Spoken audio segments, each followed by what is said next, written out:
Don't you dare let him breathe that in. Simone's voice cut through the hushed luxury of the Ryu penthouse like shattered crystal. She didn't pause to think about the pristine linens tumbling from her arms or the fact that she was merely hired help in a house where even the silence cost more than her yearly salary.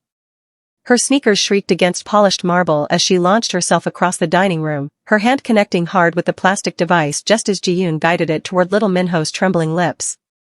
The inhaler flew from Ji-yoon's manicured fingers, spinning through the air before disappearing beneath the massive mahogany sideboard with a hollow clatter. The metallic click of 3 safeties being released punctured the air. The bodyguards stationed at the double doors moved with synchronized precision, hands already on their weapons. Kwanwoo the ghost Ryu didn't flinch.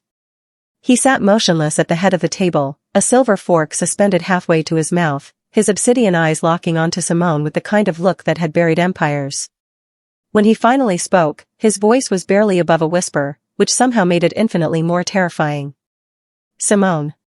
Each syllable dropped like a death sentence. You have 5 seconds to explain why you just assaulted my fiancé during my son's medical emergency. Ji-yoon collapsed into her chair with theatrical grace, her perfectly made-up face crumpling as crystalline tears pooled in her eyes. Kwanwoo, she's lost her mind. Minho was wheezing, I was trying to help him breathe. She wants to kill him. Minho clutched his small chest, each breath a labored wheeze that echoed through the cavernous room. Every instinct screamed at Simone to apologize, to bow, to retreat. But she'd spent her entire life watching while people with power made fatal mistakes. Not this time. Not this child. It's not his inhaler. Her voice didn't waver even as a guard's massive hand clamped down on her shoulder.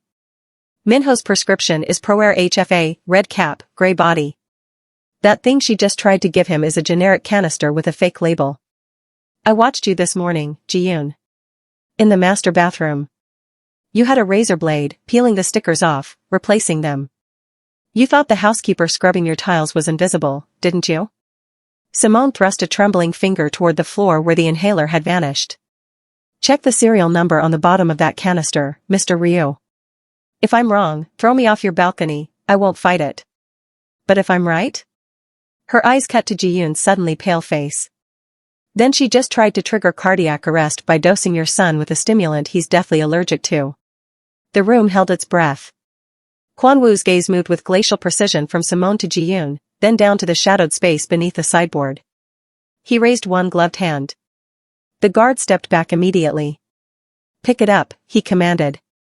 The ghost was finally looking at the enemy he'd welcomed into his bed. Where are you watching from? Drop it in the comments. Subscribe, because the next chapter changes everything. Now, back to the story. 3 days earlier, Simone had been invisible. That was her favorite part of the job, actually. Being invisible meant people forgot you were there. They said things. Did things. Left evidence lying around like breadcrumbs. It was 6:47 in the morning when she'd pushed her cleaning cart into the master bathroom. Ji-yoon was supposed to be at her Pilates class. The whole 3rd floor was supposed to be empty. But there she was, sitting on the edge of the marble bathtub in her silk robe, surrounded by small orange prescription bottles. Simone had frozen in the doorway, her hand still on the cart handle. Ji-yoon didn't even look up. That's when Simone understood. She wasn't a person to Ji-yoon. She was furniture. A lamp. A chair. Something that existed but didn't matter. So Simone did what invisible people do. She kept working. She sprayed the mirrors. Wiped down the counter. Scrubbed the tiles near the bathtub. All while watching Ji-yoon's reflection in the gleaming chrome fixtures. The woman was using a razor blade.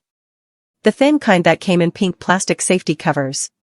She scraped carefully at the labels on 2 different inhalers, her tongue pressed between her teeth in concentration. When one label came free, she held it up to the light, examining it like a jeweler checking a diamond. Then she swapped them.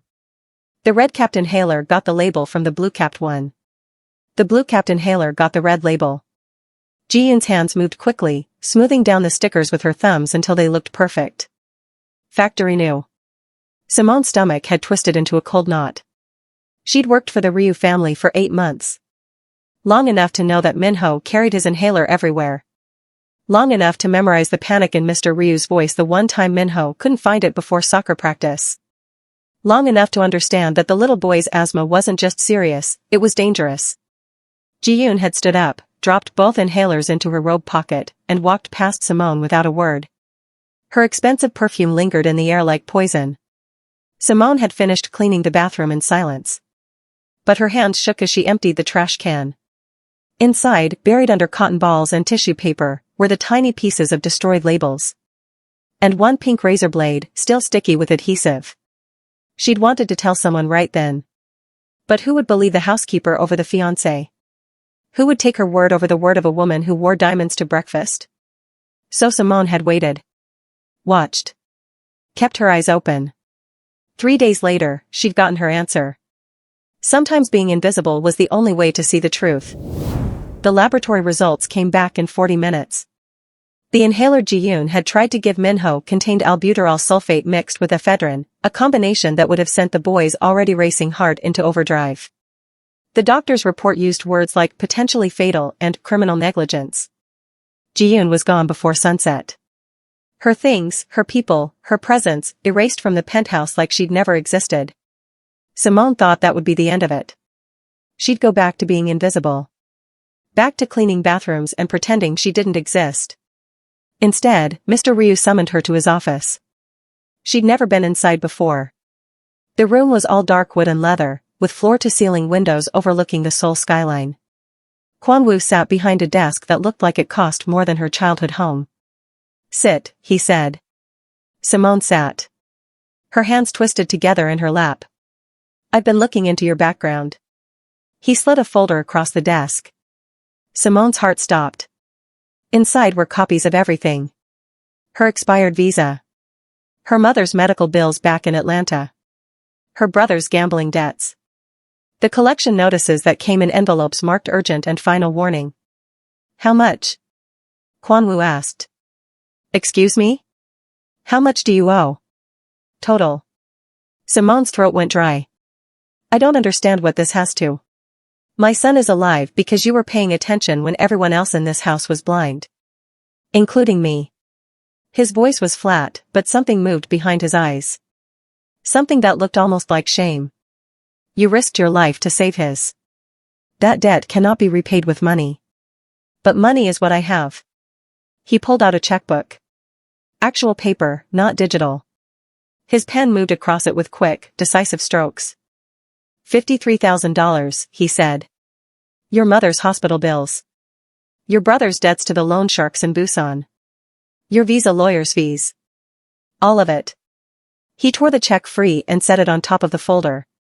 Simone stared at it. The number had so many zeros it didn't look real. "I can't accept this." "You can. You will." Kwon-woo stood and walked to the window, his hands clasped behind his back. "I almost killed my own son because I was too arrogant to see the snake in my bed. You saw her. You saved him.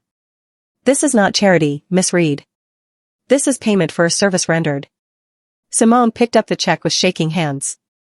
It felt like paper. It felt like freedom. "Thank you," she whispered. Kwon-woo didn't turn around. "Don't thank me yet. Ji-yoon's family is powerful. Vengeful. They will come for revenge. And when they do, anyone connected to this house becomes a target." He looked at her reflection in the glass. "You just became visible, Simone. And in my world, that's the most dangerous thing you can be." The announcement came during the Monday morning staff meeting. Simone stood in the back of the kitchen with the other housekeepers, her uniform freshly pressed, her hair pulled into its usual tight bun. She'd been trying to disappear again for the past 2 days. Keeping her head down. Avoiding eye contact. It wasn't working. Everyone knew what she'd done. The story had spread through the staff like wildfire. Some versions made her sound like a hero. Others made her sound like a troublemaker who'd gotten lucky. Mrs. Pak, the head housekeeper, stood at the front of the kitchen with a clipboard. She was a stern woman in her 60s who ran the household staff like a military unit. Nothing happened in the Ryu penthouse without her approval. "Mr. Ryu has made some changes to the household structure," Mrs. Pak announced in Korean. Her eyes found Simone in the back. "Simone Reed will no longer be working as a housekeeper." The room went silent. Simone's stomach dropped. She was being fired. Of course. She'd caused a scene. Made Ji-yoon look bad. Embarrassed the family in front of the guards. Effective immediately, Miss Reed is promoted to head of domestic security. Mrs. Park's voice was crisp and cold. She will report directly to Mr. Ryu. Her responsibilities include monitoring all household activities, vetting new staff members, and ensuring the safety of the family. She will have access to all areas of the estate. The whispers started immediately. Simone felt 20 pairs of eyes burning into her skin. Some looked shocked. Others looked angry. Min Seo, one of the kitchen assistants, actually laughed out loud before covering her mouth. That's all, Mrs. Park said. Back to work. The crowd dispersed, but the stares didn't stop. In the hallway outside the kitchen, Simone was surrounded. Head of security? Ji-sung, one of the older housekeepers, crossed her arms. You've been here 8 months. Some of us have worked for this family for 20 years. I didn't ask for this, Simone said quietly. But you took it. Min Seo stepped closer, her voice sharp. You think you're special now? Think you're part of the family because you caught the boss's fiancé doing something bad? I think I saved a little boy's life. You think you're better than us? Ji-sung's eyes narrowed. Walking around here like you own the place. Like you're not just another foreign worker who got lucky. That's enough. Mrs. Park's voice cut through the tension like a knife. She stood at the end of the hallway, her expression unreadable. Miss Reed has her orders. You have yours. I suggest you all remember who signs your paychecks. The group scattered. Mrs. Park waited until they were alone, then stepped closer to Simone. They're right about one thing, she said softly. You are not one of us anymore. You belong to him now. And in this house, that means you belong to no one. She walked away, leaving Simone standing alone in the empty hallway. Visible. Isolated. And completely exposed. Simone had never been inside an armored car before. The black SUV smelled like leather and gun oil. Tinted windows turned the bright Seoul afternoon into permanent twilight. She sat in the back seat next to Kwon-woo's lead guard, a man everyone called Dae-young. He was built like a concrete wall and had smiled exactly 0 times since she'd met him. The chemist operates out of Itaewon, Dae-young said, studying his phone. Goes by the name Dr. Choi. Not a real doctor. He got kicked out of medical school 15 years ago for selling prescription drugs to students. How did Ji-yoon find him? Simone asked. People like her always know people like him. Dae-young's jaw tightened. The rich don't get their hands dirty. They pay others to do it. The SUV pulled into a narrow alley behind a row of shops.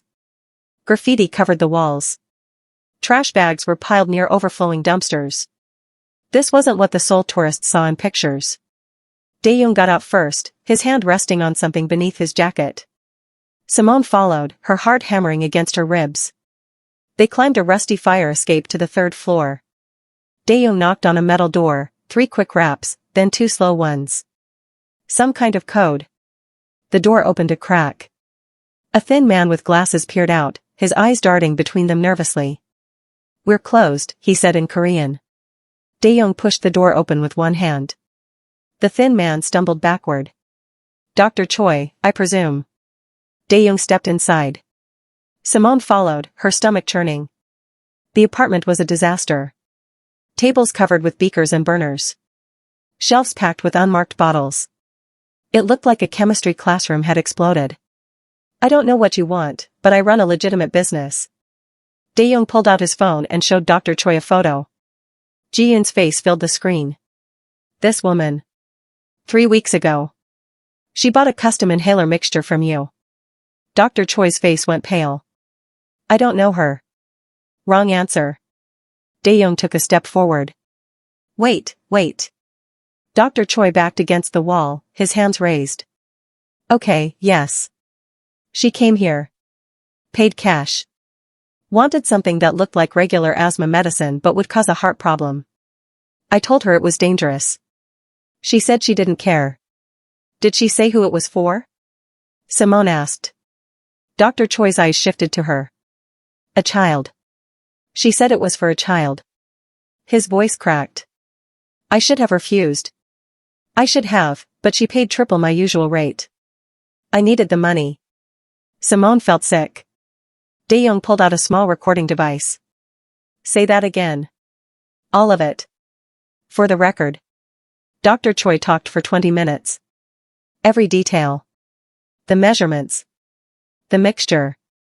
The warnings he'd given that Ji-yoon ignored. All of it recorded. When they left, Simone's hands were shaking. Does this help Mr. Ryu's case? She asked as they climbed back into the SUV. Dae-young's expression was hard as stone. This doesn't go to court, Miss Reed. In Mr. Ryu's world, evidence like this is used for something much more permanent than a trial. Simone found him in Minho's bedroom at 2 in the morning. She'd been doing her rounds, part of her new job, checking locks and cameras throughout the penthouse. The hallway to Minho's room should have been dark. Instead, a thin line of light showed beneath the door. She knocked softly. No answer. Simone opened the door carefully. Kwon-woo sat on the edge of Minho's bed, still wearing his suit from dinner. His jacket was unbuttoned. His tie hung loose around his neck. In the dim glow of the nightlight, he looked smaller somehow. Less like the ghost. More like just a man. Minho slept peacefully under his blankets, his small chest rising and falling with easy breaths. Mr. Ryu? Simone whispered. Is everything okay? He didn't look up. His eyes stayed fixed on his son's sleeping face. I brought her into this house, he said quietly. His voice sounded hollow. I introduced her to my children. Let her cook their meals. Tuck them into bed. I gave her access to everything. Simone stepped into the room but kept her distance. She fooled everyone, she said gently. Not just you. No. Kwon-woo's hands curled into fists on his knees. Everyone else had an excuse. They didn't know her. But I was going to marry her. I looked into her eyes every morning. Kissed her goodnight. And I saw nothing. Nothing. His voice cracked on the last word. I built an empire on reading people, he continued. On knowing who to trust and who to destroy. That's how I survived in this world. That's how I became the ghost. He finally looked at Simone, and his eyes were wet. But I couldn't see the monster sleeping in my own bed. I couldn't protect my own son. Simone had never seen a man like Kwon-woo cry. She didn't think men like him could. Minho is alive, she said. That's what matters. Because of you. Not because of me.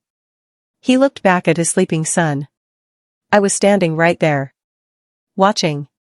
And I would have let her do it. I would have watched my boy die because I was too blind to see the truth. A tear rolled down his cheek. He wiped it away quickly, like it was evidence of weakness. I failed him, Kwon-woo whispered. I failed as a father. Simone moved closer and sat down in the small chair near the bed, the one where Minho's nanny usually read bedtime stories. You didn't fail, she said firmly. You trusted someone who didn't deserve it. That's not failure. That's being human. Kwon-woo looked at her for a long moment. In my world, being human gets you killed. Then maybe, Simone said softly, your world needs to change. They sat in silence, watching Minho sleep, until the sun began to rise over Seoul. They arrived at 9 in the morning with badges and clipboards. Simone was in the security office reviewing camera footage when Dae-young burst through the door. We have a problem, he said. 5 men at the front gate. They claim they're from the Health and Safety Department. They have a warrant to inspect the premises. Simone pulled up the gate camera on the main screen. 5 men in cheap suits stood outside, looking bored and official. One of them held up papers to the camera. Did you verify the warrant? She asked. It looks real. But the timing is suspicious. Dae-young's expression was dark. This is retaliation. Simone's stomach sank. Ji-yoon's family. Her father is Senator Park. He controls half the city officials in Seoul. If he wants to make our lives difficult, he can. Kwon-woo appeared in the doorway, his face carved from stone. Let them in. Sir, if we allow them access. Let them in, Kwon-woo repeated. But watch everything they do. Record everything they touch. Miss Reed, you're with me. The inspectors spread through the penthouse like ants, opening cabinets, checking pipes, examining electrical outlets. They took photos of everything. Wrote notes on their clipboards. Asked questions designed to annoy rather than inform. The lead inspector was a heavy man with slicked back hair and a permanent sneer. His name tag said Kim. This kitchen doesn't meet current ventilation standards, Inspector Kim announced, tapping his pen against the restaurant-grade stove. That's a violation. Also, your fire extinguishers are mounted 3 centimeters too high. Another violation. Those extinguishers were inspected last month, Simone said calmly. They passed with perfect marks. Inspector Kim smiled. It didn't reach his eyes. Standards change, Miss Reed. Head of Domestic Security. American? His smile widened. I'll need to see your work visa. And your security certification. And proof of background clearance for working in a private residence. He knew she didn't have half those things. Kwon-woo stepped forward. Inspector Kim, isn't it? Tell Senator Park that threatening my staff won't bring his daughter back into this house. Nothing will. Inspector Kim's smile disappeared. I don't know what you're talking about. I'm simply doing my job. Of course you are. Kwon-woo's voice was soft. Dangerous. And I'm sure Senator Park compensates you well for your thorough inspections. The inspector's face flushed red. Are you accusing me of corruption? I'm stating facts. You found 12 violations in a penthouse that passed inspection 3 weeks ago. Either Seoul's building codes changed overnight, or someone paid you to find problems that don't exist. Inspector Kim slapped a yellow citation sticker on the kitchen counter. You have 7 days to fix these violations. If you don't, we'll shut down this residence and remove any children from the premises for their safety. The threat hung in the air like poison. They wanted Minho. After the inspectors left, Kwon-woo stood at the window, staring out at the city. This is just the beginning, he said quietly. Senator Park won't stop until he's destroyed everything I love. The file landed on Simone's desk with a heavy thud. She looked up from her computer to find Kwon-woo standing in her office doorway. His expression was unreadable. I had my people dig deeper into your background, he said. Found something interesting. Simone's blood went cold. She knew what was in that file before she even opened it. Inside were newspaper clippings. Court documents. Photos of a younger version of herself standing on courthouse steps, surrounded by reporters and cameras. Atlanta, 2023, Kwon-woo said, stepping into the office and closing the door behind him. You were a nursing assistant at Mercy General Hospital. You reported your supervisor for stealing medication and selling it on the black market. Fentanyl. Oxy. Morphine. Enough to supply half the dealers in the city. Simone's hands trembled as she touched the papers.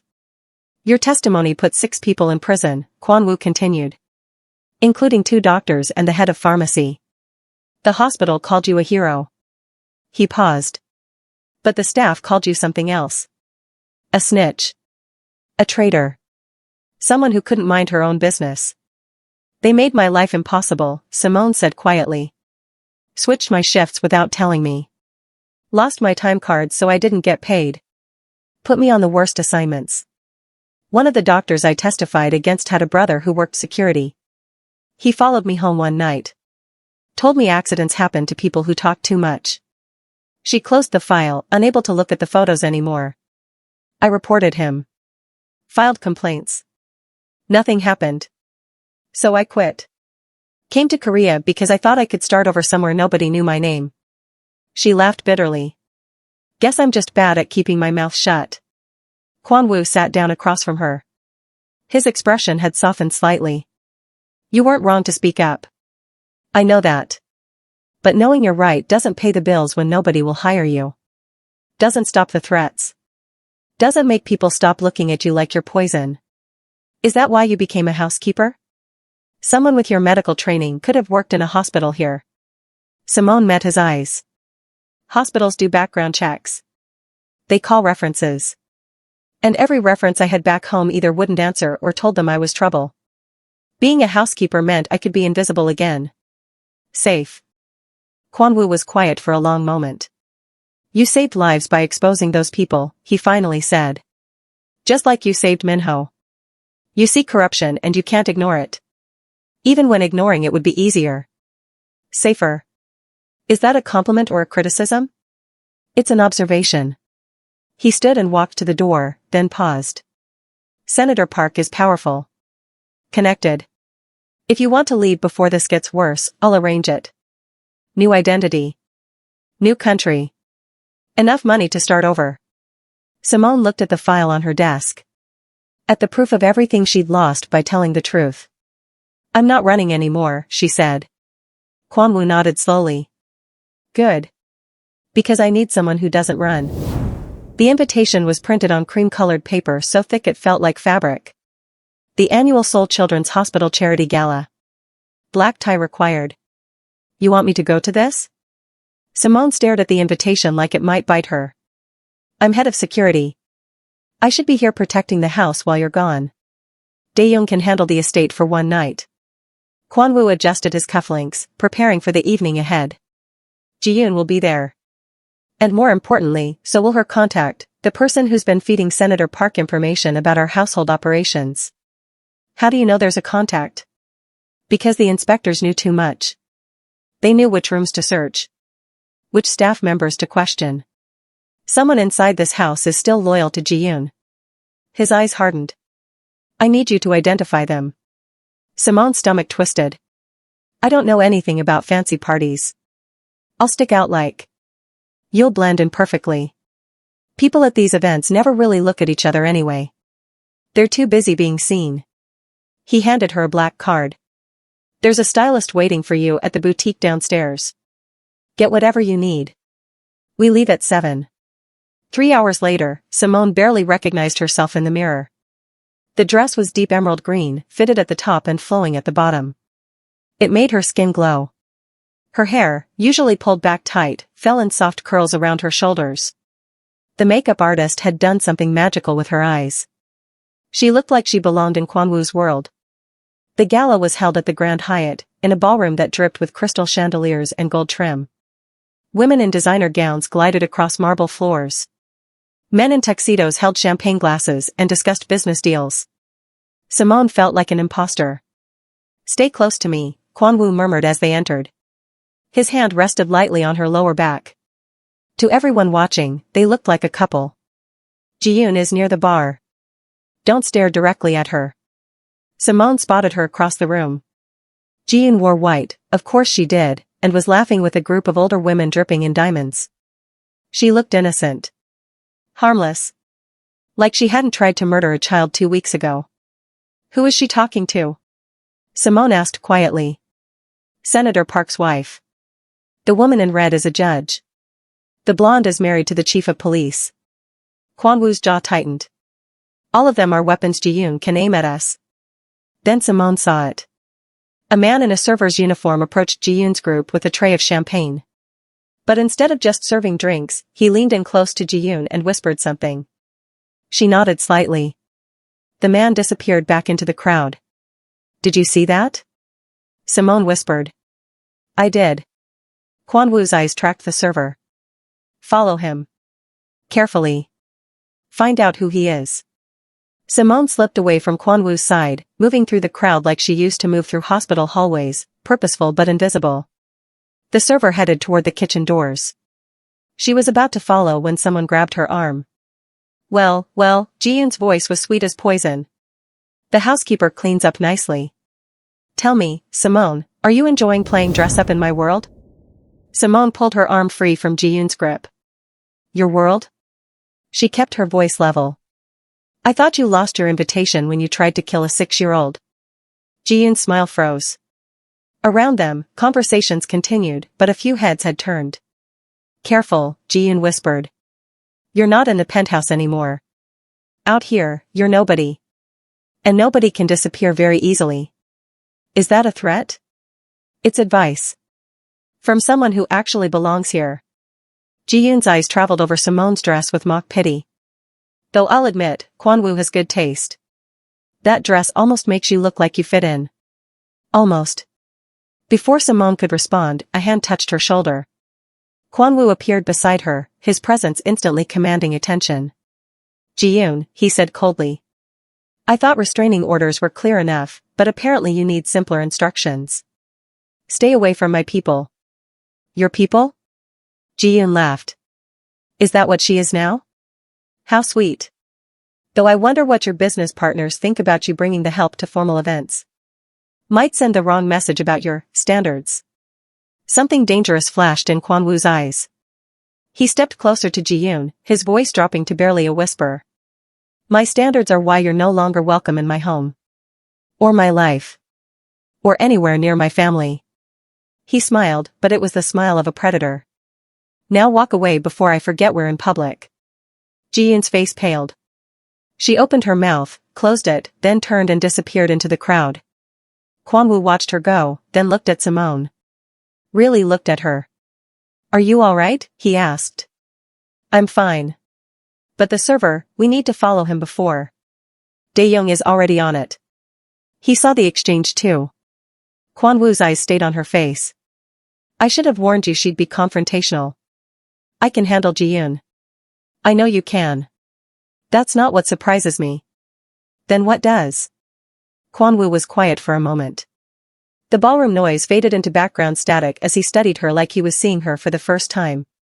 When you walked into my office that first day, I saw a housekeeper, he said slowly. Someone temporary. Forgettable. Then you saved my son, and I saw someone brave. Observant. Loyal.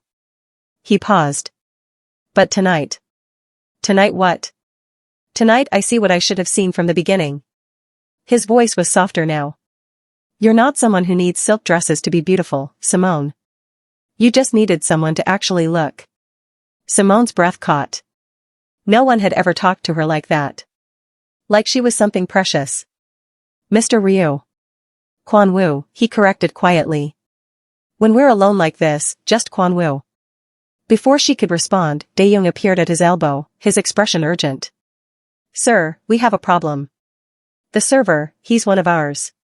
He's been on your household staff for 3 years. The night had just gotten much more dangerous. The trader's name was Sung-min. He'd worked in the Ryu household kitchen for 3 years. Prepared countless meals. Served breakfast to Minho. Been trusted with everything. Bring him to the back office, Kwan-woo ordered. Quietly. We don't make a scene here. But before Dae-young could move, the lights dimmed. A spotlight hit the stage at the front of the ballroom. The charity auction was beginning. Ladies and gentlemen, the host announced, please join us in raising your glasses as Senator Park leads us in a toast to the children of Seoul. Senator Park took the stage, a silver-haired man in an expensive tuxedo, smiling like a grandfather in a commercial. He raised a champagne glass. To the future, he said warmly. And to the generous donors who make miracles possible. Servers moved through the crowd with trays of champagne. Sung-min was one of them. Simone watched him work his way through the ballroom. He served the judge. The police chief's wife. A group of businessmen near the windows. His movements were smooth, professional, and unremarkable. Then he turned toward their section. Something cold slithered down Simone's spine. She'd learned to trust that feeling. That tickle at the back of her mind that said something's wrong. It had saved Minho. It had exposed Ji-yoon. And right now, it was screaming. Sung-min approached with his tray. 6 glasses of champagne, golden and sparkling. He offered one to Kwan-woo with a slight bow. Sir. Kwan-woo reached for the glass. Wait. Simone's hand shot out, stopping him. Everyone within earshot turned to stare. Kwan-woo's hand hovered over the tray. Simone, he asked quietly. She couldn't explain it. Couldn't point to specific evidence. But she'd watched Sung-min serve a dozen people, and not once had he bowed. Not once had he made eye contact. Until now. Which glass did you pour first? Simone asked Sung-min. His expression didn't change. I'm sorry? The glasses. Which one went on the tray first? She pointed at the 6 champagne flutes. Servers always remember the order. It's part of the training. So which one? Sung-min's eye twitched. Just barely. I don't understand what. Answer her, Kwan-woo said, his voice deadly calm. A bead of sweat rolled down Sung-min's temple. The left side. I started on the left. Liar, Simone said. You're right-handed. You would have started on the right for easier pouring. She reached past Kwan-woo and picked up the glass Sung-min had offered him. held it up to the light. The champagne looked normal. But there, near the bottom of the glass, a slight cloudiness that didn't belong. Dae-young, Kwon-woo said quietly. Take him. Now. Dae-young moved like lightning. He grabbed Sungmin's arm and twisted it behind his back. The tray crashed to the floor, champagne and broken glass spreading across the marble. The ballroom erupted in gasps and shouts. Sungmin struggled, his professional mask finally cracking. You don't understand. He said he'd kill my family. He said. Get him out of here, Kwon-woo ordered. As Dae-young dragged Sungmin toward the exit, Senator Park appeared at the edge of the crowd, his grandfather's smile still in place. But his eyes promised murder. They left the gala within minutes. The SUV tore through Seoul's nighttime streets with 3 additional security vehicles following close behind. Simone sat next to Kwon-woo in tense silence, still wearing her emerald dress, her heart refusing to slow down. Call the estate, Kwon-woo said into his phone. Full lockdown protocol. No one enters. No one leaves. Wake everyone up. I want all the staff assembled in the main hall in 20 minutes. He ended the call and looked at Simone. Sungmin talked before we even left the hotel parking garage. Senator Park promised him $50,000 and safe passage out of Korea. All he had to do was poison my drink. Kwon-woo's jaw was tight. The poison was ricin. Enough to kill me within 48 hours. Simone felt sick. How many others has he bought? That's what we're about to find out. When they arrived at the penthouse, it looked like a fortress. Guards stood at every entrance. The windows were covered with steel shutters. Motion sensors blinked red in every hallway. Mrs. Pak had assembled the entire household staff in the main hall, 32 people in pajamas and nightgowns, looking confused and frightened. Some of the younger maids were crying. Kwon-woo stood before them, still in his tuxedo, looking like a dark angel of judgment. One of our own tried to kill me tonight, he said in Korean, his voice echoing through the silent hall. Sungmin was paid by Senator Park to poison my champagne. He's been feeding them information about this household for weeks. The crowd erupted in shocked whispers. Silence. Kwon-woo's voice cracked like a whip. The room went still. I don't know if Sungmin worked alone. I don't know who else Senator Park has bought. So until we find out, no one is above suspicion. He began pacing, his eyes moving over each face. Starting now, this estate is on lockdown. No phone calls unless monitored. No internet access. No visitors. No deliveries. Anyone who tries to leave will be detained. He stopped and turned to face them all. I'm offering immunity to anyone who confesses involvement right now. You'll be fired, but you'll live. But if I discover you're working for Senator Park and you didn't speak up tonight. He let the threat hang in the air. No one moved. Fine, Kwon-woo said coldly. Then we do this the hard way. Dae-young, take them one by one for questioning. Check their phones, their bank accounts, their family connections. Anyone with unexplained money or contact with the Park family gets locked in the basement until we're certain. Mrs. Pak stepped forward, her face pale but determined. Sir, I've worked for your family for 23 years. If you need someone to help coordinate. You're first, Kwon-woo interrupted. 23 years means you know where all the secrets are buried. That makes you either my greatest ally or my most dangerous enemy. I need to know which. Mrs. Pak's expression crumbled, but she nodded and followed Dae-young out of the hall. Simone watched the remaining staff, studying faces, looking for tells. Someone was guilty. Someone always was. The question was, how many? The questioning went on for hours. By 3 in the morning, Simone's head was pounding. They'd cleared 15 staff members. Locked up 3 with suspicious connections. Mrs. Pak had been released after 2 hours of interrogation, her loyalty was unshakable, even if Kwon-woo needed to confirm it. Simone was reviewing security footage when she heard it. A small sound from down the hallway. Crying. She found Minho sitting on the floor outside his bedroom, his knees pulled to his chest. Tears streaked his face. Hey, Simone said softly, crouching down beside him. What are you doing out here, buddy? I can't sleep, Minho whispered in English. He'd been practicing with her. I keep thinking about the inhaler. About Ji-yoon.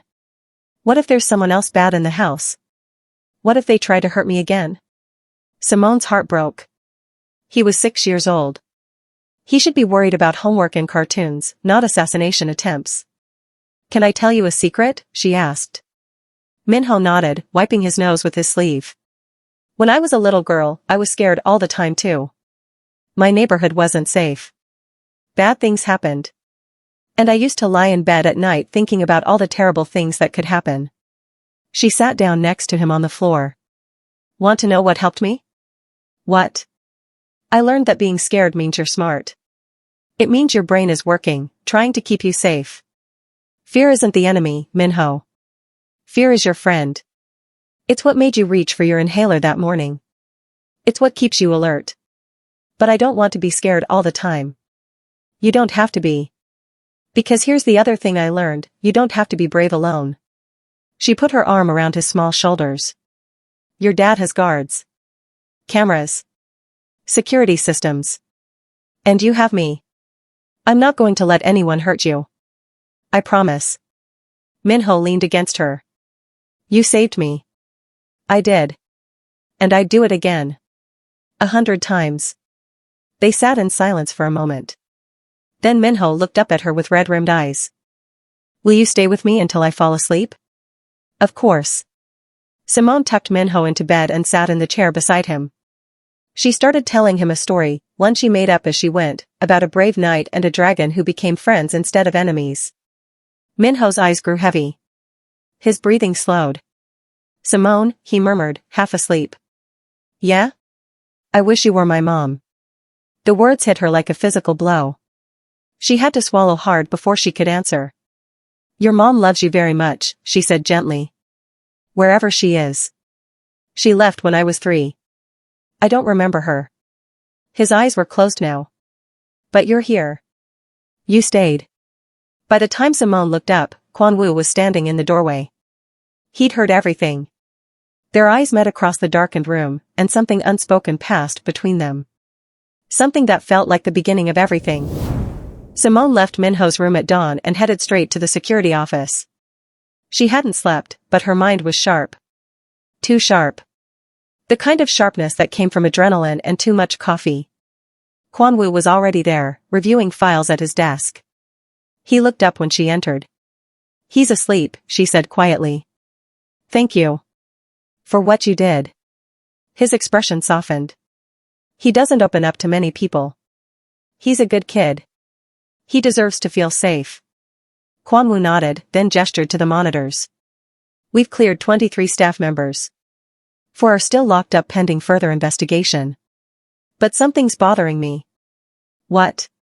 Sungmin couldn't have worked alone. Someone had to get the ricin into the gala. Someone had to coordinate timing with Senator Park's toast. He pulled up footage from the kitchen. Watch this. The screen showed the kitchen from 2 nights ago. Staff preparing for a dinner party. Chopping vegetables. Stirring pots. Normal activity. Then Simone saw her. Minasio. The kitchen assistant who'd laughed when Simone was promoted. She stood at the back counter, her phone out, typing quickly. Her body was angled away from the other workers, shielding the screen. Can you enhance that? Simone asked. Kwan-woo zoomed in. The image was grainy, but readable. Minasio was looking at a photo of Kwan-woo's schedule, the one that hung in the main office. The one that listed every meeting, every event, every movement he made. She photographed your calendar, Simone breathed. 3 days before the gala. She knew exactly when I'd be there. Kwan-woo's voice was ice. Keep watching. The footage jumped forward. Minasio left the kitchen, walked down the service hallway, and stopped outside the locked supply room. She pulled out a key, one she shouldn't have had, and slipped inside. She emerged 2 minutes later with a small package tucked into her apron. What's in that supply room? Simone asked. Household chemicals. Cleaning supplies. Rat poison. Kwan-woo's eyes were dark. And the medical disposal bin where we throw away expired medications. Simone's blood went cold.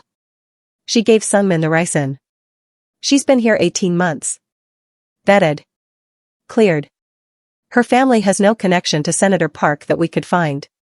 Kwan-woo stood. Which means she's either very good at hiding it, or she's being blackmailed like Sung Min was. Where is she now? Third floor. Staff quarters. Room 310. They moved quickly through the quiet penthouse, Dae-young and 2 guards following. The sky outside was turning pink with sunrise. Most of the staff were still sleeping after the long night of interrogations. Kwon-woo knocked on Minaseo's door. Open up. We need to talk. Silence. He knocked again, harder. Minaseo. Last chance. Still nothing. Dae-young kicked the door open. The room was empty. The window was open, curtains blowing in the morning breeze. A rope made of bedsheets hung from the window frame, disappearing down the side of the building. On the bed was a note written in shaky handwriting. I'm sorry. They have my sister. They said they'd kill her if I didn't help. I had no choice. She's running, Dae-young said. No. Kwon-woo's expression was grim. She's dead already. Senator Park doesn't leave loose ends. They found Minaseo's body 3 hours later. Simone didn't see it, Kwon-woo made sure of that. But she heard the phone call. Heard Dae-young's flat voice reporting the location. An alley in Gangnam. Single gunshot to the head. No witnesses. Senator Park had cleaned up his mess. Her sister? Simone asked quietly. Kwon-woo's expression was stone. Also dead. Found in her apartment. Made to look like a suicide. Simone felt sick. Minaseo had been trying to save her sister. Instead, they'd both been murdered. This is my fault, she whispered. If I hadn't pushed the investigation. They were dead the moment they became useful to Senator Park. Kwon-woo's voice was hard. This is what he does. He uses people, then throws them away. So what do we do? Kwon-woo looked at her for a long moment. We respond. Properly. That night, Simone learned what properly meant in Kwon-woo's world.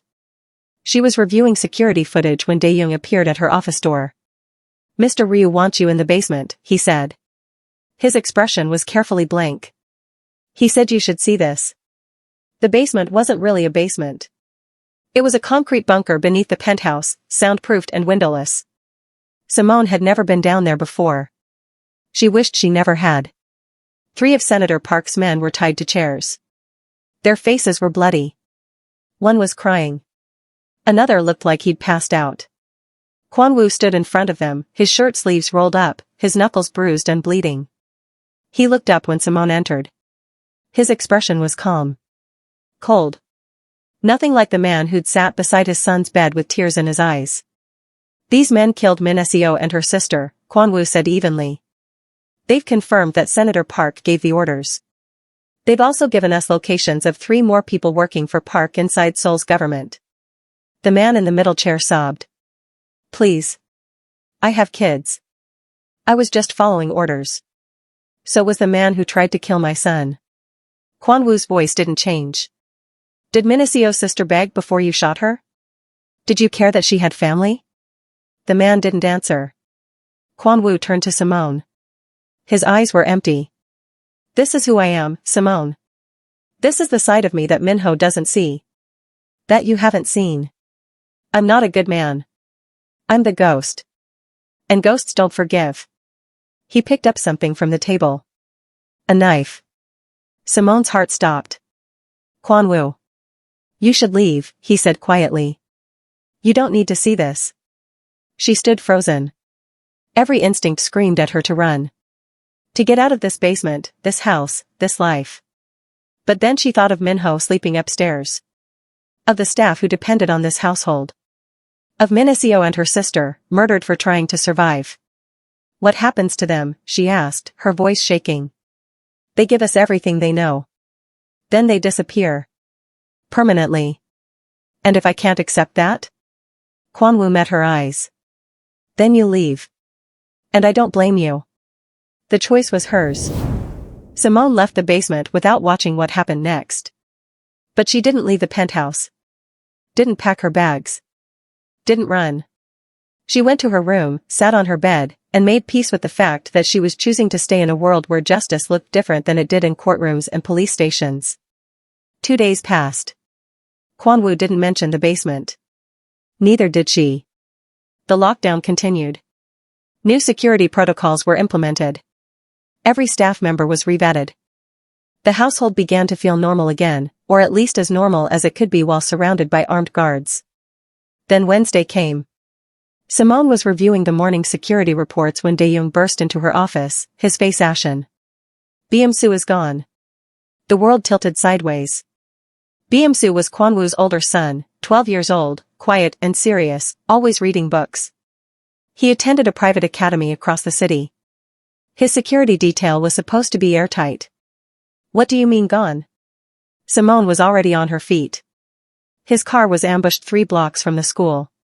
2 vehicles boxed them in. Armed men. They killed both guards and took Beom-soo. Dae-young's hands were shaking. It happened 8 minutes ago. Simone's training kicked in. Traffic cameras? Already checking. But they planned this. They knew the route, the timing, everything. Where's Kwanwoo? In his office. You should. Simone was already running.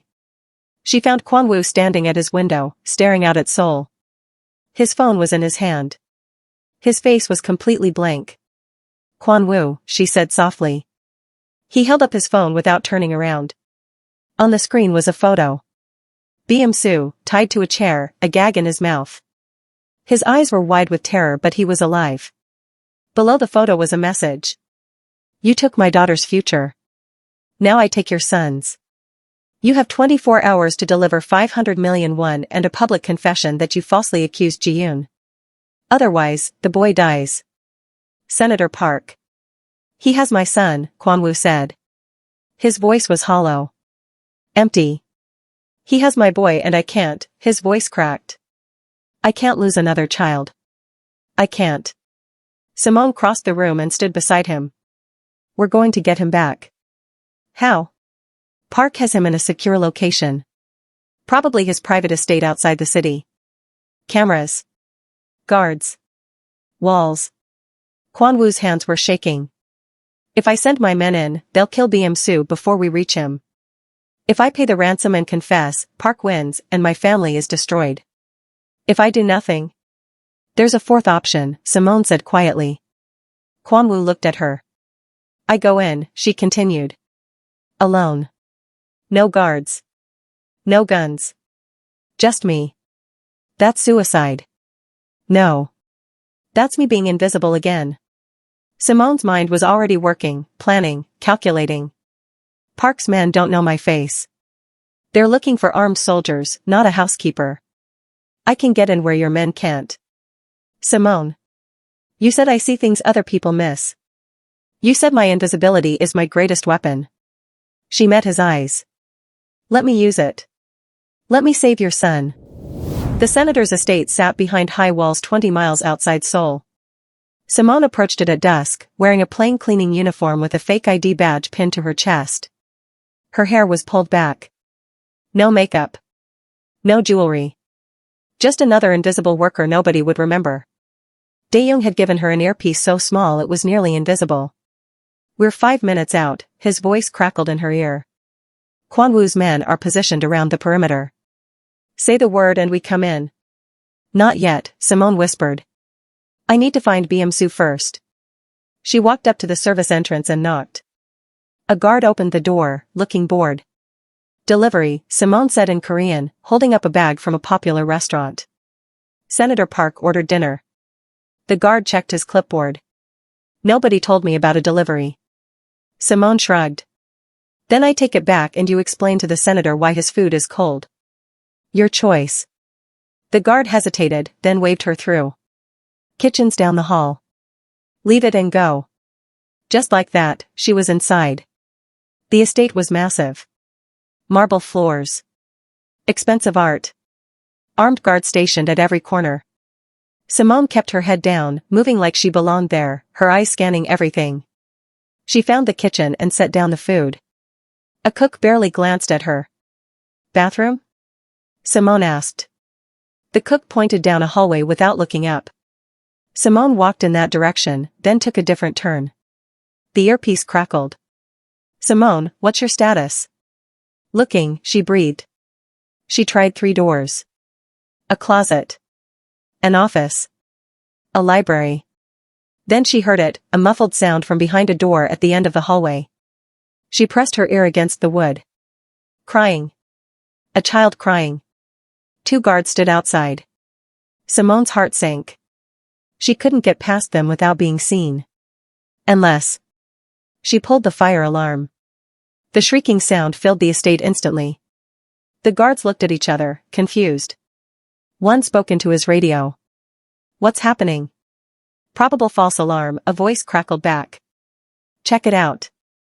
They both left their post, heading toward the source of the alarm. Simone had 60 seconds, maybe less. She picked the lock, a skill she'd learned from a security consultant back in Atlanta, and slipped inside. Biamsu sat tied to a chair in the center of the room. His eyes went wide when he saw her. Shoo, Simone whispered, pulling the gag from his mouth. I'm here with your dad. We're getting you out. There's guards everywhere, Biamsu whispered. And Senator Park checks on me every hour. I know. Simone cut the ropes with a knife De-young had given her. Can you walk? He nodded, rubbing his wrists. The door burst open. Senator Park stood there, flanked by 4 armed men. His grandfatherly smile was gone. In its place was something cold and cruel. The housekeeper, he said slowly. How resourceful. Kwan-woo sent his cleaning lady to rescue his son. How desperate he must be. Simone stepped in front of Biamsu. Let him go. Your fight is with Kwan-woo, not a child. My fight is with anyone who threatens my family. Senator Park nodded to his men. Kill her. Keep the boy. Let's see if Kwan-woo wants to negotiate when we send him her body. The guards raised their weapons. Simone pressed the button on her earpiece.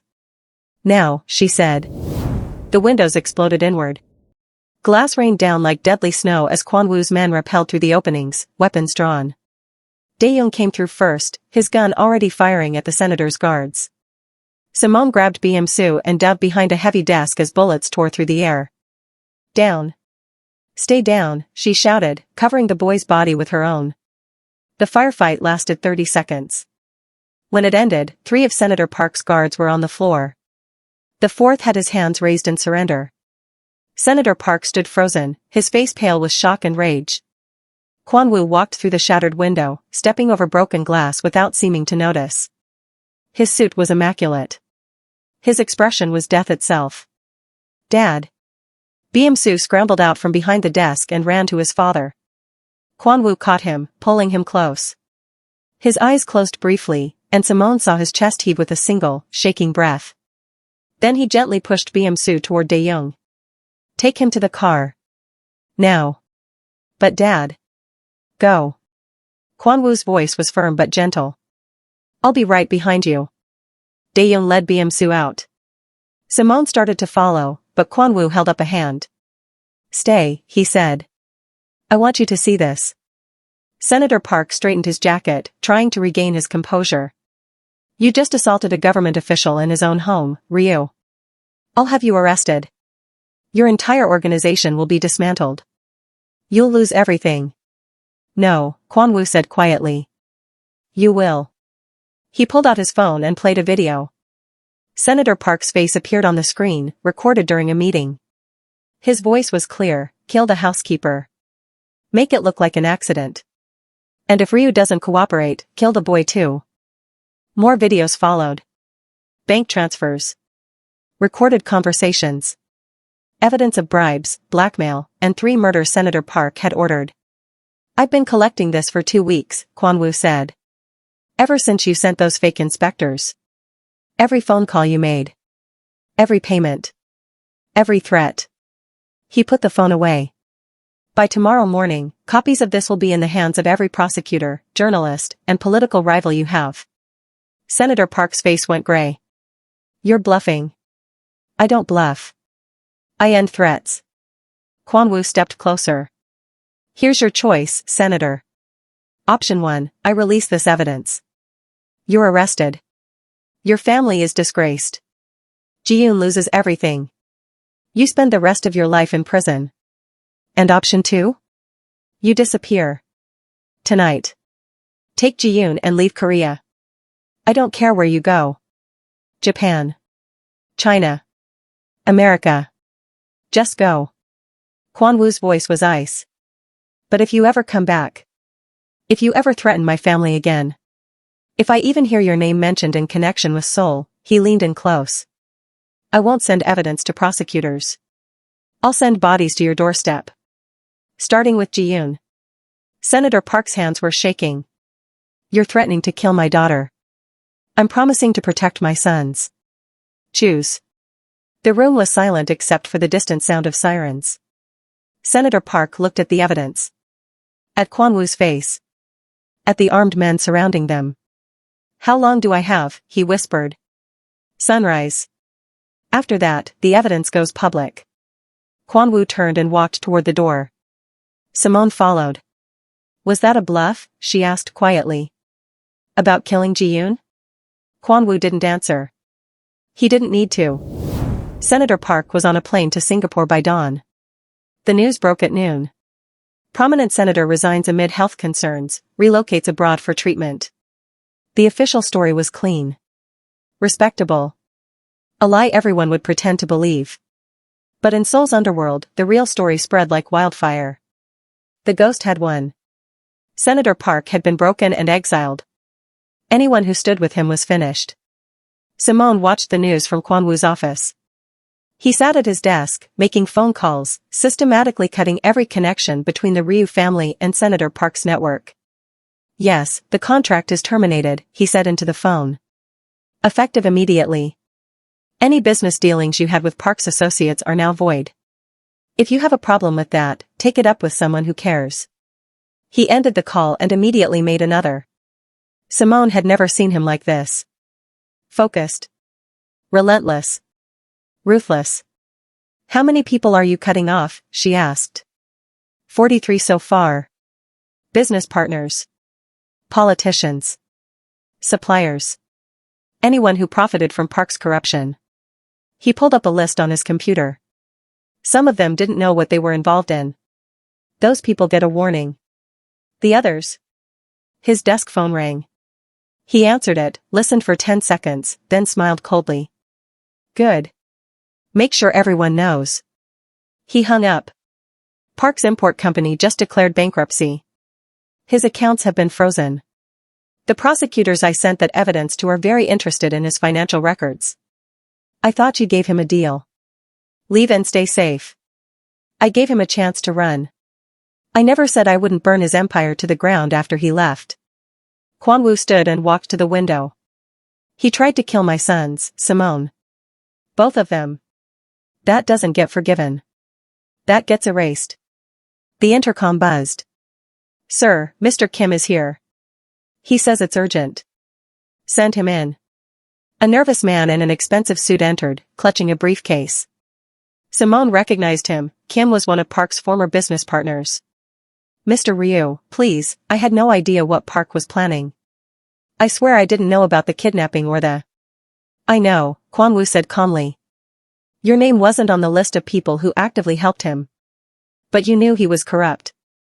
You profited from his corruption. That makes you complicit. What do you want? Money? Contracts? I'll give you anything. I want you to make a public statement. Tonight. You're going to tell every reporter in Seoul that you've severed all business ties with Senator Park due to ethical concerns. You're going to donate 10 million won to children's charities in Seoul. And you're going to do it with a smile. Kim's face went pale. That will ruin my reputation with Park's network. Park doesn't have a network anymore. He has enemies and cowards. Choose which one you want to be. Kim nodded frantically. Yes. Yes, of course. Whatever you need. Good. Now get out. After Kim left, Simone crossed her arms. How many more of these meetings do you have? 12 today. 8 tomorrow. By the end of the week, everyone in Seoul will understand that crossing the Ryu family means losing everything. And if someone doesn't get the message? Kwon-woo's expression was dark. Then they learn the hard way why they call me the ghost. 3 weeks after Senator Park fled Korea, the penthouse felt different. The lockdown had ended. New staff had been hired, carefully vetted by Simone herself. The estate ran smoothly again, but the innocence was gone. Everyone who worked there now understood what the Ryu family really was. Simone stood in her office, not the security office anymore, but a real office on the third floor with windows overlooking the city. Her title had changed again. No longer head of domestic security. Now she was simply listed as family advisor on the household documents. Nobody questioned what that meant. They didn't need to. A knock on her door.